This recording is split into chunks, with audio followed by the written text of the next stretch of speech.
नमस्कार, आपण पाहत आहात सूरज ग्रुप प्रस्तुत सामान्य जनतेचा आवाज नांदेड सीएम न्यूज। पाहुयात आजच्या काही ठळक घडामोडी।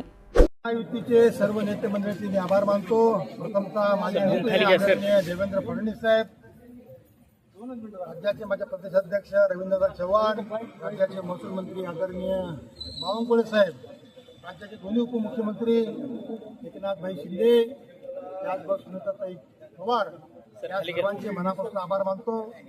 मराठवाड्याचे नेते आणि खासदार आदरणीय आशीर्वाद चव्हाण साहेब यांच्या सूक्ष्म नियोजनामुळे, त्यांच्या रणनीतीमुळे माझा विजय झालेला आहे। त्याचबरोबर नांदेड जिल्ह्यातील 10च्या 10 लोकप्रतिनिधी, 9 विधानसभेचे आमदार, 1 विधान परिषदेचे आमदार या सर्वांनी मदत केल्यामुळे मला आमची जी संख्या 284 संख्या होती आमची पूर्ण महायुतीची, एकसंघ राहिली आणि काही लोकांनी, इतर लोकांनी मदत करून 339 मतदान मला मिळालेलं आहे। त्याबद्दल मी मनापासून सगळ्यांचे आभार आहे। त्याचबरोबर आमच्या या सर्व आमदारांचे आभार आहे, आमचे सर्व नगरसेवक, नगराध्यक्ष, महापौर, उपमहापौर, स्टँडिंग कमिटी चेअरमन, सर्व नगरसेवक या सर्वांचे मनापासून मी आभारी आहे।